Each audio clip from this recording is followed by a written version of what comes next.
No Saber Direito desta semana, o professor Rafael Spieri traz um curso sobre regime jurídico administrativo. Além de falar das regras do regime, a abordagem vai ser sobre as administrações direta e indireta, as autarquias e fundações públicas e as empresas estatais. Começa agora a aula 3.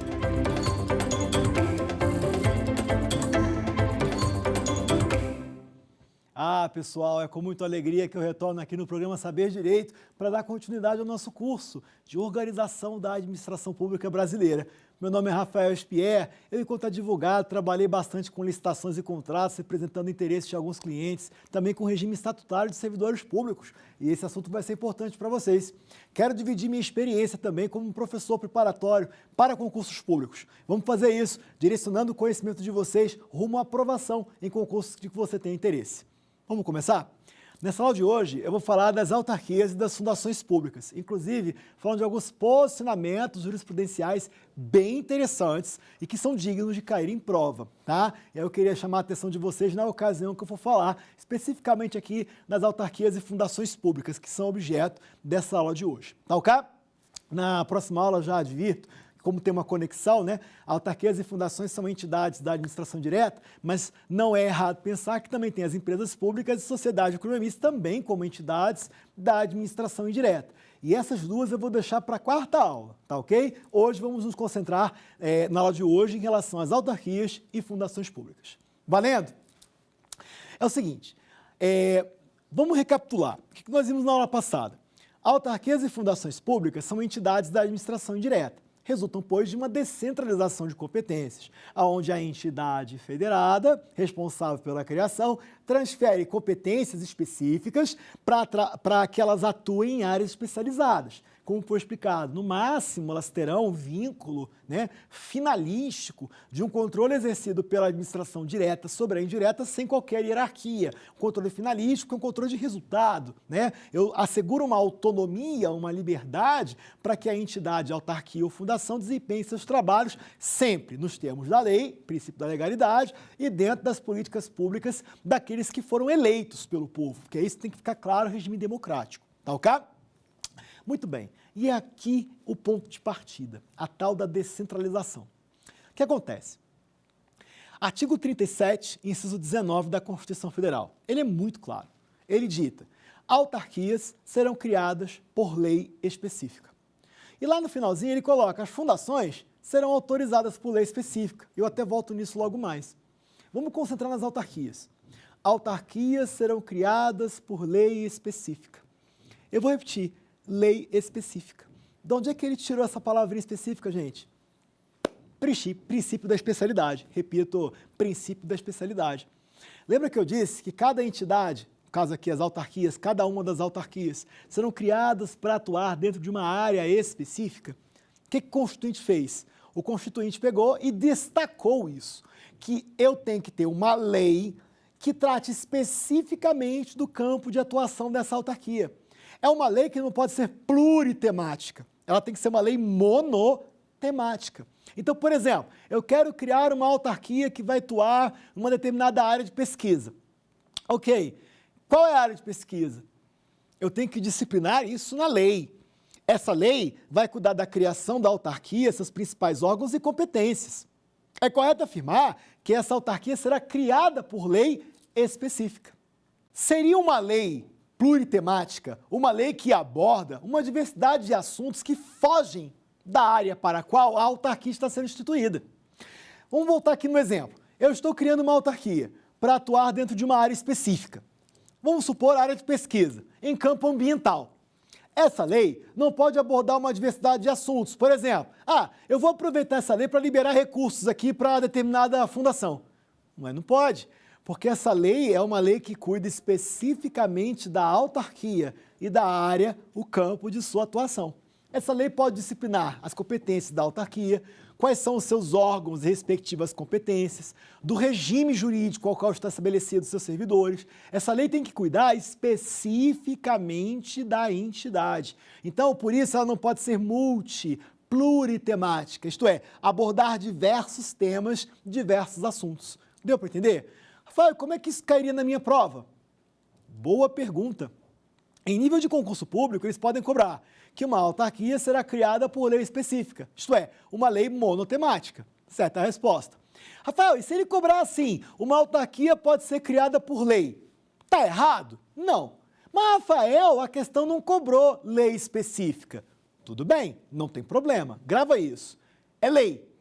Então, seria lei formal, seria projeto de lei encaminhado em âmbito federal pelo presidente da República junto ao Congresso Nacional para deliberação legislativa iniciada na Câmara dos Deputados. Traduzindo, eu preciso de processo legislativo. Isso é importante. O específico é importante para você saber diferenciar se é mono ou pluritemática. Exige-se lei monotemática, como já foi explicado. Mas se ele colocar é criado por lei, isso não está errado. Vai firme, vai dar tudo certo. Vai na alternativa que ditar esse assunto, dessa forma. Perfeito? Agora, tenha atenção para uma delicadeza aqui, uma sutileza. Lembra que eu falei de reserva legal? Pois é, aqui tem um tipo de questão muito interessante. A criação de uma autarquia de reserva legal. Eu preciso de um processo legislativo. Aí ele volta naquela ideia. O presidente da República, governadores e prefeitos, por decreto, podem criar autarquias? Nem pensar.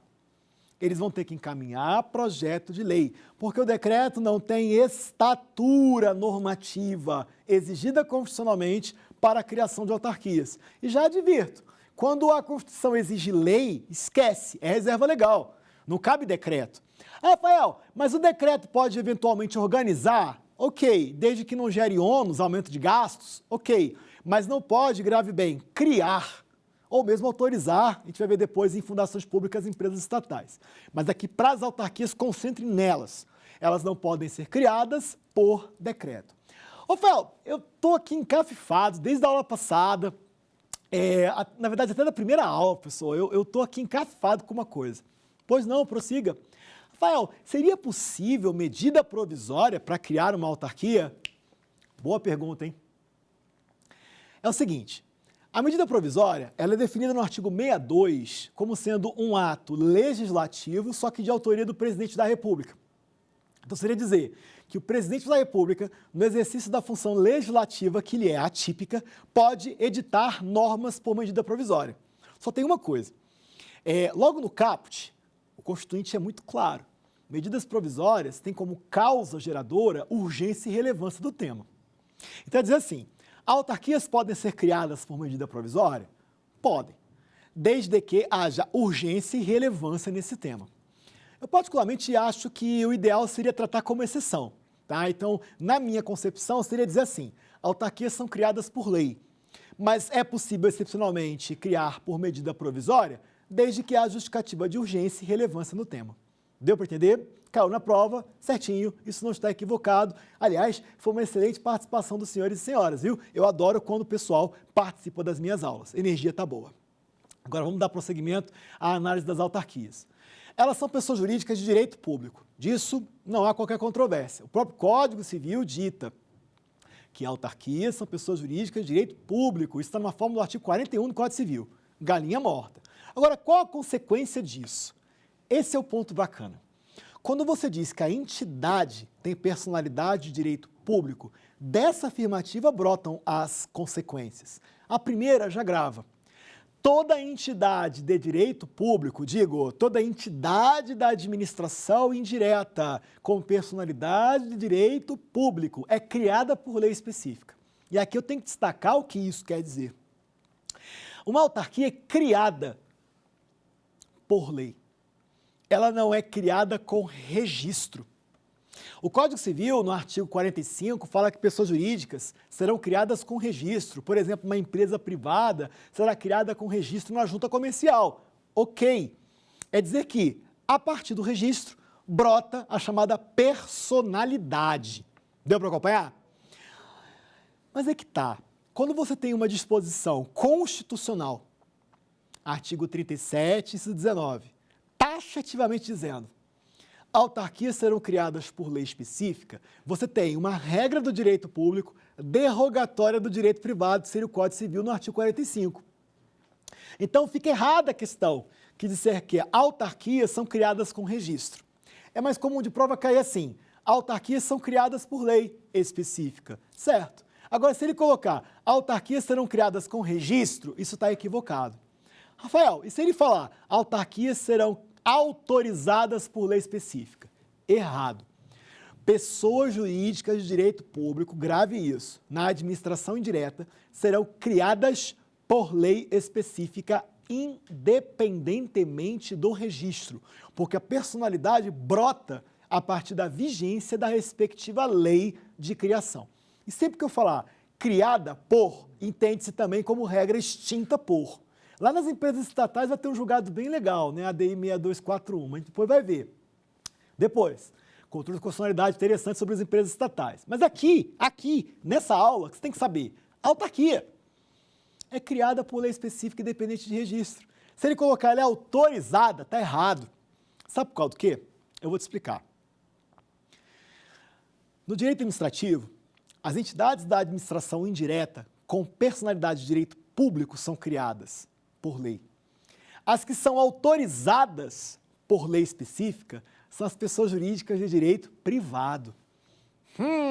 Então olha só, assunto quente, que a gente já pode fazer no comparativo, de uma forma orgânica, sem estabelecer aqui estamentos que devem ser seguidos à risca. Vamos trabalhar de uma forma bem orgânica. Lembra que eu falei que essa aula de hoje é sobre autarquias e fundações públicas?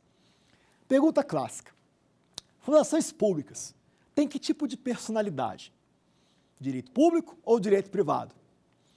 Depende. Depende do instituidor. Por exemplo, Estado de São Paulo. Cheguei a comentar com vocês na aula passada.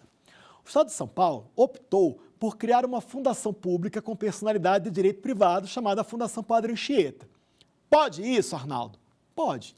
Não há problema nenhum. O próprio Supremo deixou isso assentado no recurso extraordinário 716-378 de São Paulo, que é perfeitamente possível criar fundações públicas com personalidade de direito privado. Isso vai depender de quem? Nesse exemplo, do Estado de São Paulo. Porque lembre-se, a entidade federada, ela é quem tem autonomia política. É ela que, por meio de lei, decide se vai ser de direito público ou privado. Agora, atenção, por que eu falei de lei? Olha que frase linda. Fundações públicas de direito privado são autorizadas por lei específica. Opa, ela não é de direito privado? Então, eu vou ter que aplicar parcialmente Código Civil. Código Civil, artigo 45. Pessoas jurídicas são criadas com registro. Quando a fundação pública é de direito privado, ela é criada com registro, mas precedido de autorização legislativa. O que cai na prova? Fundações públicas de direito privado são autorizadas por lei específica, certo? E você pode complementar, cabendo a criação ao registro e extinção também, porque é simétrico. É simétrico. Do jeito que cria, é o jeito que extingue. Como é que cria a fundação pública de direito privado? Com registro, precedido de lei autorizativa. Como é que extingue? Registro, precedido de lei autorizativa. Deu para acompanhar? Só que agora o plot twist escarpado. E quando a fundação pública é de direito público? Porque o ente federado é quem decide. Quando a bicha é de direito público, ela é uma entidade autárquica, porque essa é a nomenclatura que a gente utiliza para trabalhar de forma mais genérica. As entidades da administração indireta com personalidade de direito público são entidades autárquicas. Não à toa, o próprio Constituinte abraçou essa ideia doutrinária para cravar no inciso 1 do artigo 109 que as entidades autárquicas criadas pela União, portanto, entidades autárquicas federais, terão suas demandas julgadas na Justiça Federal. Compete ao juiz federal. Olha que interessante, ele não fala autarquias e fundações públicas de direito público. Ele fala entidade autárquica. E aí você que tem que sacar, que seria referente a autarquias e fundações de direito público federais. Estaduais e municipais não tem essa prerrogativa, né, de foro na Justiça Federal. É para as federais especificamente, depois até recomendo a leitura do artigo 109, inciso 1 da Constituição Federal, que ele é bem empolgante, né? Depois você vai ver lá as competências da Justiça Federal, dentre elas inciso 1. Ok. Rafael, mas eu estou ficando confuso. Então você está a alegar que fundações públicas, dependendo da personalidade, são criadas ou autorizadas por lei? Isso. É isso que você tem que saber, e em prova é muito comum cair esse assunto. Veja bem, na prova, como eu disse, a consequência vem da personalidade. Se ele cravar fundação pública de direito privado, autorizada por lei. Se é fundação pública de direito público, assemelha-se às autarquias e são criadas por lei. Na de direito privado, repito, autorizadas por lei. E na de direito público, como as autarquias, serão criadas por lei. E aí acrescente-se, independente de registro. Isso cai demais em matéria de concurso público. Lembre-se sempre, específica, é vedada a lei multitemática. É vedada a lei multi ou pluritemática, abordando diversos assuntos, matérias, temas. Eu preciso de uma lei que trate especificamente da autarquia, da matéria que ela aborda, das atividades que ela desempenha, dos órgãos da sua estrutura, do regime jurídico aplicado. É isso. Não cabem interferências, jabutis, né? Aproveita que está passando a lei, joga o jabuti aqui, né? Porque jabuti está na árvore ou porque alguém botou ou porque teve inundação, não é verdade? Brincadeiras à parte, muito cuidado, isso cai bastante em termos de concurso público. Rafael, mas é só essa consequência que tem? Não. Quando você fala assim, voltando agora especificamente sobre as autarquias, tenha muita atenção. Decreto-Lei 200, de 67. Você tem artigo 5º, inciso 1.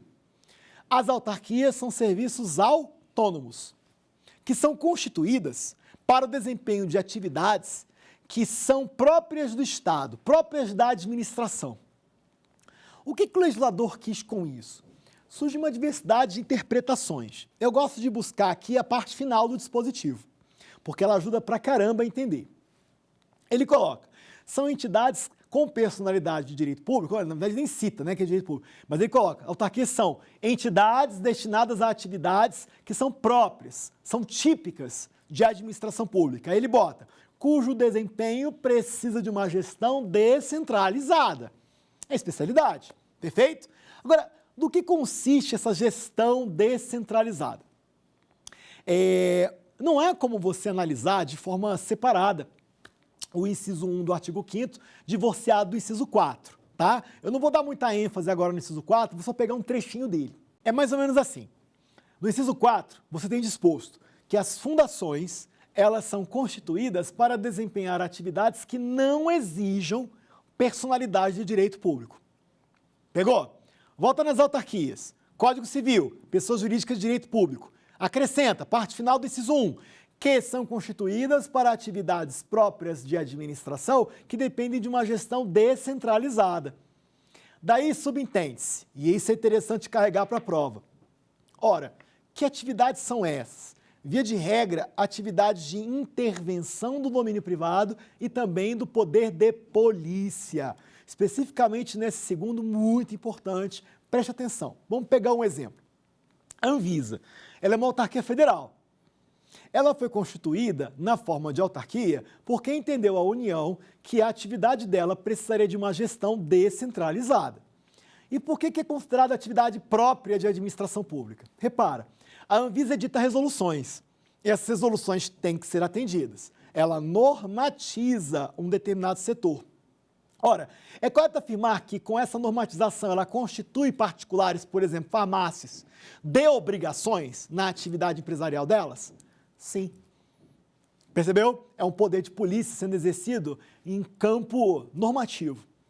Ademais, ela tem também a fiscalização e a punição. Especificamente nessa última, ela pode multar, por exemplo, determinada entidade que desatenda as normas por ela editadas. Da mesma forma, na fiscalização, ela pode tomar medidas cautelares, suspendendo o funcionamento. Percebe a sistemática?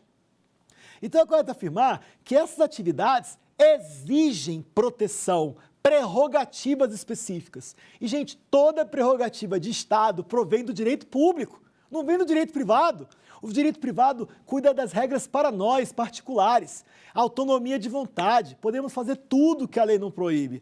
Direito público não, porque o direito público traz as regras que disciplinam, que prestigiam os interesses públicos. E daí eu insisto, quando eu preciso de atividades como essas, que encerram a supremacia do interesse público, eu vou precisar de uma personalidade de direito público. E se eu quero especialização, gestão descentralizada, eu crio autarquias. Agora, repara no comparativo. Fundações. Eu vou voltar nas autarquias, é só no comparativo. Bem rapidinho. E as fundações? Fundações são entidades constituídas para o desempenho de atividades que não dependam da personalidade de direito público. Pegou? Rafael, que atividades seriam essas? Qualquer atividade que não exija a personalidade de direito público. Essa é a sistemática. Então, uma atividade de cunho social, uma pesquisa, uma entidade na área de educação, ensino, beleza. Uma fundação constituída para desempenhar a gestão de previdência complementar. Estou falando de quem? Da FUNPRESP. É uma fundação pública federal criada com personalidade de direito privado e que desempenha uma atividade cuja gestão não depende da personalidade de direito público, mas que depende da especialização. Então, eu vou criar uma fundação. Tá pegando? É claro que, em termos práticos, às vezes dá uma destoada, mas em nível de concurso, é meio que galinha morta. Autarquias são constituídas para atividades em que se evidenciem atos de império, atos de polícia, como foi o exemplo da Anvisa. Já fundações atuam mais no campo social. Eu até vou voltar nisso daqui a pouco, citando o artigo 62 do Código Civil. Perfeito? Então, conceituando, volta para as autarquias. As autarquias são pessoas jurídicas de direito público, criadas por lei específica, para o desempenho de atividades que exijam essa personalidade de direito público, porque apresentam-se a partir de atos de império. Especificamente, atos de polícia são os mais importantes aqui. Deu para acompanhar? Não é empolgante? Sim ou não? Rafael, agora me diz uma coisa. E quem é que trabalha nas autarquias? Os seus quadros, como é que funciona? Muito legal. As autarquias, porque são pessoas jurídicas de direito público, têm servidores públicos trabalhando em seus quadros. Uai, como assim? Lembra que eu expliquei que as consequências estudadas decorrem da personalidade de direito público? Essa é a pegada. Quando você fala, é de direito público, criada por lei. É de direito público, atividades que permitem aqui a sobreposição do interesse público, atividades de império, atividades típicas, próprias da administração, ok, tudo certo. Agora, quando eu tenho, mais uma consequência, quando eu tenho uma personalidade de direito público, brota, que seus quadros são compostos de servidores públicos, que são aqueles cabras, os chamados agentes públicos, que dão provimento a cargos públicos. No âmbito federal, por exemplo, Lei 8.112, artigo 3º, serão servidores públicos aqueles camaradas que apresentam cargos públicos. Aliás, até volta um passo atrás, artigo 2º e 3º. Serão servidores públicos os agentes que dão provimento a cargos públicos. E não interessa. Cargos esses de provimento efetivo ou cargos estes de provimento em comissão, que são de livre nomeação. Não interessa. A Lei 812 faz a mesma abordagem. Serão servidores públicos os agentes que têm cargos públicos. E daí, associa. A autarquia é pessoa jurídica de direito público? É pessoa jurídica de direito público? É. Então, ela tem servidores públicos em seus quadros. Elas têm servidores públicos em seus quadros. E aí um ponto importante, atenção. Quando o servidor público é efetivo, isso quer dizer o quê? Que ele dá provimento a um cargo efetivo. Aplica o 37, inciso 2 da Constituição. O que ele nos explica? Eu tenho a obrigação de fazer concurso público para dar provimento a cargos efetivos. Atenção, repetindo, o provimento de cargo efetivo exige concurso público. E sabe por que da minha empolgação? Porque foi objeto da primeira aula, que você não pode perder, é muito importante. É correto afirmar que, pelo regime jurídico administrativo, indisponibilidade do interesse público impõe obrigações, impõe sujeições especiais, dentre elas a obrigação de fazer concurso público. Rafael, mas como assim? O princípio da indisponibilidade agrega ao nosso conteúdo a ideia de que a administração é gestora da coisa pública. Para imprimir impessoalidade na seleção de pessoal, moralidade na seleção, publicidade e até eficiência, a Constituição, para prover cargos efetivos, obrigou a autarquia a fazer concurso público. Cumpre dizer que não só a autarquia, mas toda a administração direta para prover cargos efetivos depende do concurso público. Isso também, já elastecendo, vai valer para fundações e empresas estatais, porque isso é uma regra uniforme. O que é mais importante, sendo a autarquia pessoa jurídica de direito público, servidores públicos. Acabou. Regime jurídico estatutário. Ali no início de 2000, teve um julgado muito interessante, a ADI 2135, que em termos de liminar, né, uma decisão interlocutória, foi decidido pela repristinação do artigo 39 da Constituição Federal. Explico. Em 98, o artigo 39 autorizou a criação de autarquias, por exemplo, em que o regime estatutário fosse afastado, fosse aplicado o regime trabalhista, basicamente representado pela CLT. E aí chegou até o Supremo Tribunal Federal, né? Tinha um viciozinho de inconstitucionalidade formal, tá, no processo legislativo. O Supremo identificou de forma muito simples e aí suspendeu os efeitos, mandou repristinar, voltou, né, à disposição antiga do artigo 39. O que o artigo 39, na sua redação anterior, ditava para a gente? Que é obrigatório regime jurídico único. Isto é, se ministérios, por exemplo, que são órgãos da União, têm a Lei 8.112 de base, esse mesmo regime vai ter que se aplicar às autarquias federais. E é isso que vigora hoje em dia. Essa é a lógica atual. Então, autarquias, por terem personalidade de direito público, têm servidores públicos nesses quadros. É isso que vai cair na sua prova, por exemplo, objetiva, porque galinha morta. Esse assunto está pacificado. Autarquias terão servidores efetivos, servidores públicos. E servidores, conforme explicado, são os agentes que detêm cargos públicos. No âmbito federal, regidos pela 8.112. Ficou muito claro? Muita atenção para isso, viu? Ó, Rafael, pelo amor de Deus, que eu estou ficando confuso. O quê? É porque eu vi um julgado recente que falava dos conselhos federais, né? Chamados conselhos de fiscalização de categorias profissionais. Eu fiquei muito confuso, porque lá tem prescrito que essas entidades podem ter empregados em seus quadros, sujeitos a regime trabalhista. Mas, Rafael, até há pouco tempo, elas não eram autarquias. Ora, diante do que você está explicando, seria obrigatório o regime jurídico único, não é isso, professor? Calma, calma. O Supremo Tribunal Federal foi questionado acerca do tema. Especificamente, o artigo 58 da Lei 9649. Lei 9649. Ele foi colocado em xeque na ADI 1717, que é lá do início da década de 2000. Tá? E nessa época, nessa ocasião, o Supremo não analisou o que eu vou explicar agora. Ele deixou em aberto, perfeito? Ele deixou em aberto. Ele apenas asseverou, ele afirmou, lá no início de 2000, pela ADI 1717, depois dá uma consultada, que os conselhos, não tem problema nenhum, tá? Não tem problema nenhum. Regime trabalhista, não é verdade? É verdade, não tem problema. Só que aí que tá. Ele foi colocado em xeque novamente em relação à natureza autárquica dos conselhos, especificamente porque os conselhos exercem atividades que são clássicas de autarquia, o chamado poder de polícia em seu inteiro ciclo, normatizando, consentindo, fiscalizando e punindo. E aí foi questionado, ora bolas, como é que pode você ter uma autarquia que tem regime trabalhista de seus servidores, de seus empregados, né? Isso não está totalmente correto, vamos colocar em xeque esse tema. E o Supremo cravou o entendimento.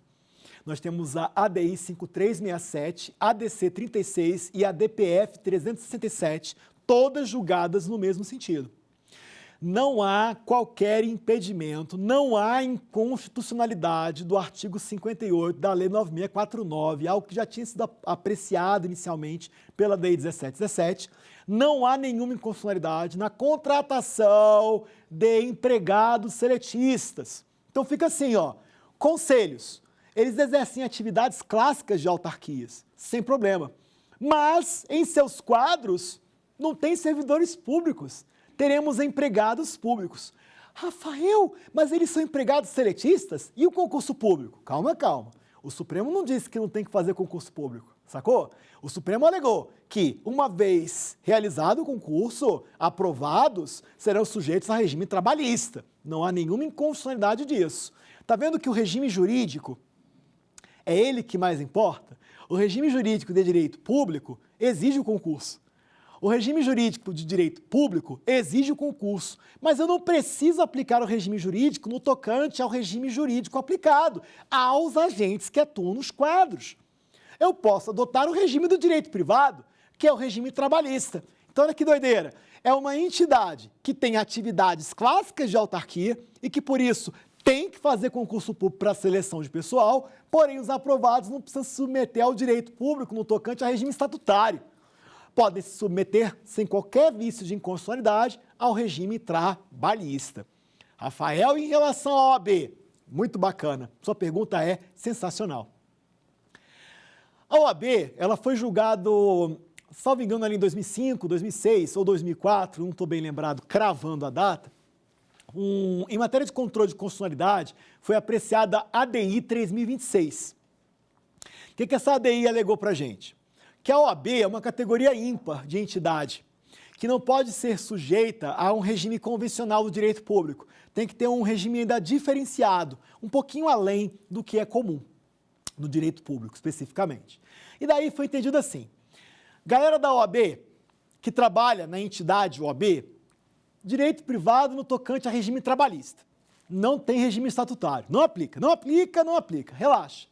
Então, a OAB tem empregados seletistas trabalhando em seus quadros. Primeira parte. Aí foi questionado, e o concurso público? Não. Também não tem que fazer concurso, não. A OAB não precisa fazer concurso público para selecionar seus empregados. Eles são empregados, a gente costuma falar servidores para quem tem cargo, tá? E aí ele não é cargo. Então a gente vai falar empregados, tá? Os empregados da OAB, eles são sujeitos a regime trabalhista e, no caso específico da OAB, desnecessidade do concurso público. O que não é verdade para conselhos. Muito embora as atividades sejam muito próximas, não é verdade? Porque a OAB, ela tem o plus, que ela atua nas atividades essenciais da jurisdição estatal. Ela tem esse plus. Ela é elevada constitucionalmente. A OAB é prevista na Constituição Federal, a advocacia. E por isso um tratamento um pouco diferente.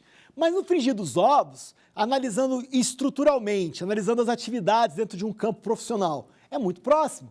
Os conselhos federais e a OAB atuam no exercício do poder de polícia, normatizando, consentindo o exercício profissional, fiscalizando e punindo os maus profissionais. Só que com a diferença de que a OAB tem empregados seletistas, mas não tem que fazer concurso. E os conselhos têm empregados seletistas, mas tem que fazer concurso. E daí eu gosto de chamar esses camaradas de empregados públicos. Sabe por causa do quê?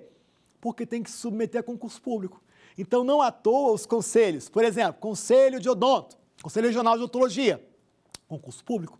Por quê? Porque o Supremo cravou. Isso aí é entendimento pacificado. Não há qualquer impedimento de ter submissão ao regime trabalhista, ao contrário, é constitucional. Eu tenho que assegurar uma autonomia maior e por isso o regime trabalhista é bem interessante, né? Por exemplo, a aplicação da CLT admitiria a chamada demissão por negociação, né? Em que eu tenho regras específicas, por exemplo, a questão do aviso prévio pela metade se indenizado, ou mesmo a indenização do FGTS também pela metade, né? Ao invés de 40%, 20% do saldo.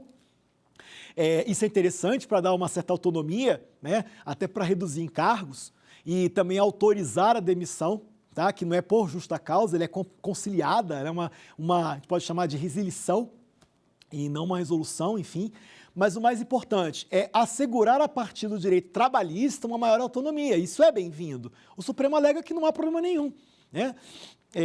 Então grava para fins de prova para a gente não ficar aqui lucubrando demais. Sendo o conselho exercendo o poder de polícia, é exigido servidor estatutário? Não. Apesar da atividade ser própria de autarquias? Não. É possível regime trabalhista, exigindo-se concurso público.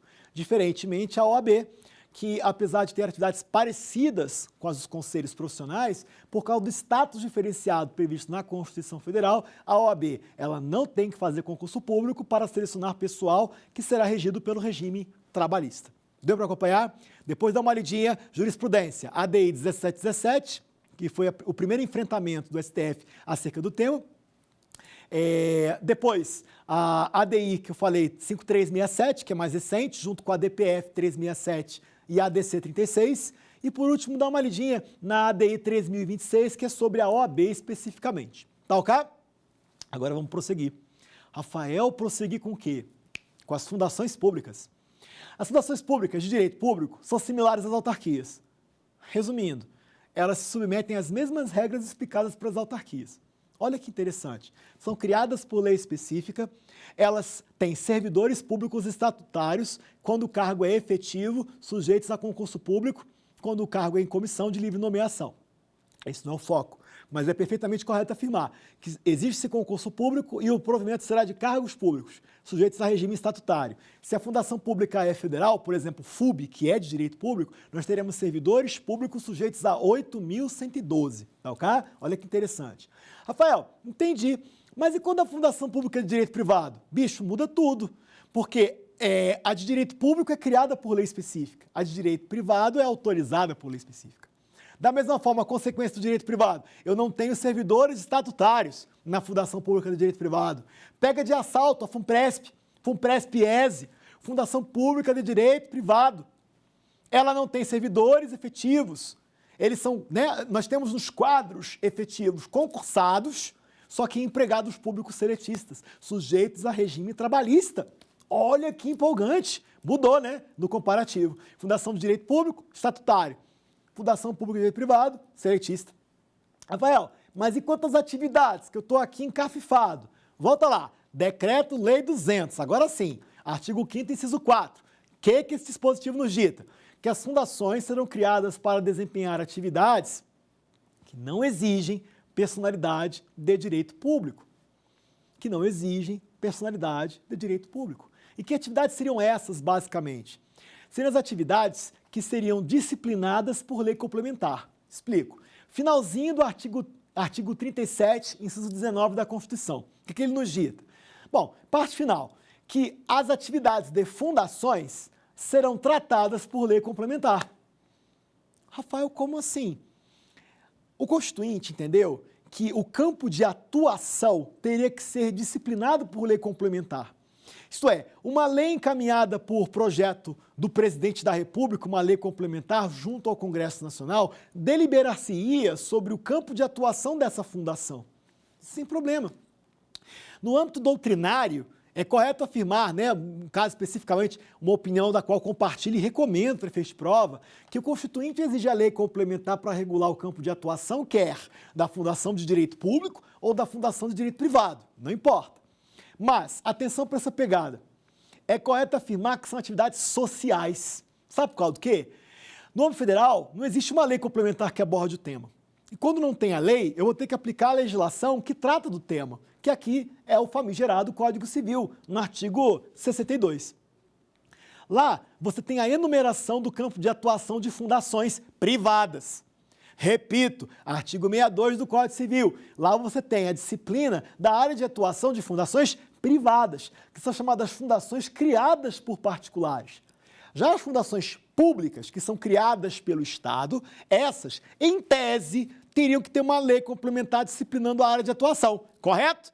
Pois é, só que não tem, É exigida a lei complementar, mas eu desconheço dessa lei, até a presente data aqui da gravação, não me recordo de ter visto uma lei que trate do tema. Então você vai aplicar o quê? O Código Civil no artigo 62, área de ensino, área de educação, área de pesquisa, áreas de cunho social, porque fundações privadas atuam em área social. Fundações públicas não vão se diferenciar, porque se não tem lei complementar, aplica o que tem, que é o Código Civil, artigo 62. Daí a frase fica assim: fundações públicas de direito público ou de direito privado são criadas para atividades que não exigem a personalidade de direito público e que, porque não tem a lei complementar exigida constitucionalmente, vão submeter à teoria geral do direito civil, Código Civil, artigo 62, atividades de cunho social. Não é interessante? Rafael, eu tenho uma pergunta para te fazer. Pois não. Seria possível afirmar que uma fundação pública de direito público pode praticar atos de império? Muito boa a sua pergunta. Olha só, eu confesso que eu desconheço um exemplo prático, tá? E pode ser uma limitação minha, mas também pode ser o que eu acredito mais, é que não exista um exemplo prático. O que acontece? Quando você cria uma fundação pública de direito público, a personalidade dela permite atividades que sejam a partir de atos de império. Não há problema nenhum, porque ela tem personalidade de direito público. Todavia, por interpretação do Decreto-Lei 200, isso seria normalmente atividades dirigidas às autarquias. Então, é dizer que atividades que manifestam essa supremacia do interesse público, que são expressas a partir de atos de império, poder de polícia, reserva às autarquias. Para as fundações, direciona a área social, atividades sociais. É até mais comum hoje fazer parcerias com o terceiro setor. Mas se quiser criar fundação, tudo bem, mas crie fundação para a área social. Então, para entender, é meio, digamos assim, fora do comum. Mas se cai na sua prova, parte técnica, porque é isso que é interessante, muito embora não vejo questão sobre isso em provas objetivas, numa prova subjetiva oral você poderia dizer, olha, nada há de proibição legal, ao contrário, existe uma autorização implícita de que, sendo pessoa jurídica de direito público, a fundação poderia desempenhar atos de império. Tudo bem, mas isso é em nível técnico, em nível prático, eu realmente desconheço qualquer exemplo que possa respaldar essa teoria. Perfeito? Rafael, que interessante, hein? Quanta coisa bacana. Muito bem. Eu preciso agora da atenção de vocês num último detalhezinho muito importante. Fundações públicas não são fundações privadas. Eu agora explicando aqui para vocês, me saltou, né, a ideia de enfatizar muito isso, porque existem alguns que confundem. Fundações públicas são fundações governamentais. Elas são criadas por iniciativa do Estado e não por iniciativa privada. Isto é, elas não são criadas por iniciativa do particular. Elas são fundações públicas porque governamentais. São elas que são criadas por lei ou autorizadas por lei. Fundação privada não. Fundação privada é criada pelo particular. Eu vou dar um exemplo. Fundação Xuxa Meneghel, Fundação Ayrton Senna. São fundações privadas criadas por intenção do particular em desempenhar atividades em campo social. Essa é a dinâmica, à luz do artigo 62 do Código Civil. Deu para entender a dinâmica? Então, confuso, hein? Confuso. Na prova você não pode perder. A fundação privada, que é criada por iniciativa do particular, não equivale à fundação pública de direito privado, porque sendo fundação pública, ela é governamental. Ela é criada por iniciativa do Estado, vai depender de lei autorizativa, conforme já explicado insistentemente. Tá ok? Vamos chamar o quiz para ver como é que vocês estão nessa matéria? Vem comigo.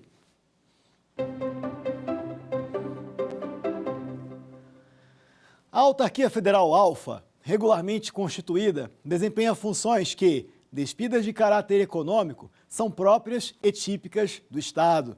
De acordo com o ordenamento jurídico e a doutrina do direito administrativo, é correto afirmar que a Autarquia Federal Alfa... E aí, pessoal, qual que é a resposta? Vamos ver? Alternativa D. Rapaziada, olha só. A questão fala de autarquia. Então, você lembrou, autarquia, pessoa jurídica de direito público. Então, é correto afirmar que a autarquia tem as consequências. Uma delas, que é objeto da questão aqui, atividades que são próprias, típicas da administração. A questão vai por aí, quer ver? Vamos nessa. Alternativa A. Integra a administração direta federal. Errado. A autarquia integra a administração indireta e exerce atividades de inegável interesse público. Ok, isso é fato. B, mas o erro está na primeira parte. B, exerce atividades de inegável interesse público. Ok, apesar de ser pessoa jurídica de direito privado. Errado, ela é pessoa jurídica de direito público. C, faz parte da administração indireta federal. Ok, e ostenta personalidade de direito privado. Errado. Alternativa correta, letra D, é pessoa jurídica de direito público e foi criada por lei específica. Perfeita questão. Vamos para a próxima.